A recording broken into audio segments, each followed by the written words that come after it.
Okay, well yesterday when I was sitting at the tree, one of the things that I really noticed was the bark.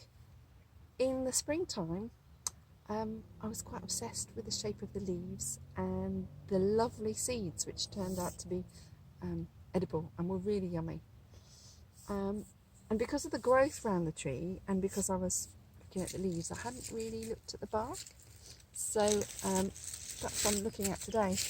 It's got really long strips and crevices I noticed, and I looked at how it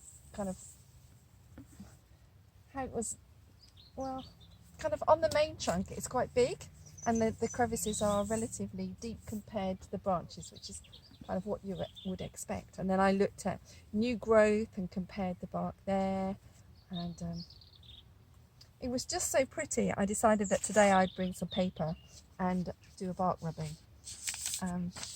And then it made me think, I wonder if I could tell the difference between trees if I just looked at their bark. That would be really cool. So this is, for those of you who've been with us since the spring, in the spring this was a completely new tree to me, so I haven't really got to know the bark so well, which is another reason why I'm quite obsessed with it. So I bought some paper and pastels, and I'm just going to see how the bark rubbing turns out. They're just such lovely long lines.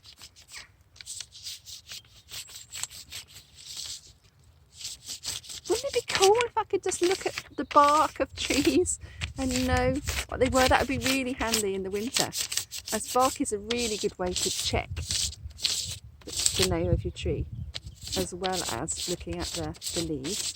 But obviously as we go into the winter, there's less opportunity to compare the leaves. It seems to be working really well. Oh, I can see a whole set of artwork and frames. Oh, it's getting the lovely long lines. That's what I was looking at yesterday. So beautiful. Wow. Oh, I'm quite pleased with that.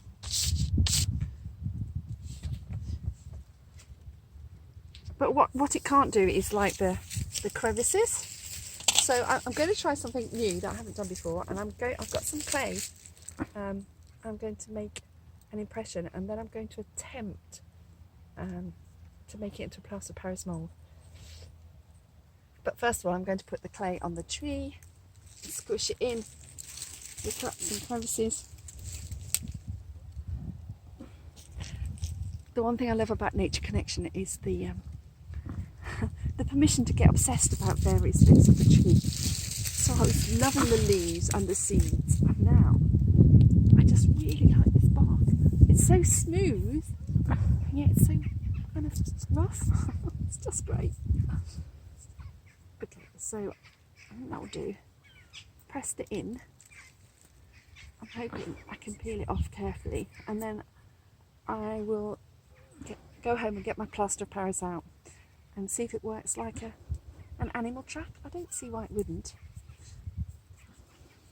but only time will tell. Okay, got to press it in and now peel it off really carefully. I've bought a lid to put it in.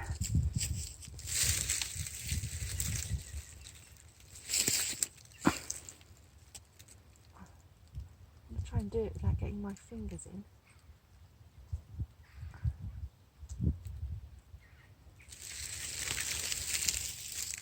Oh wow, that looks really nice. Okay, I'm going to put it on the lid. Put the lid on, and I can carry that home and leave it to dry. And then I've got to get the clay off the outside of the bark. Okay, thank you, tree. Well, I'm really excited to get home and finish this off.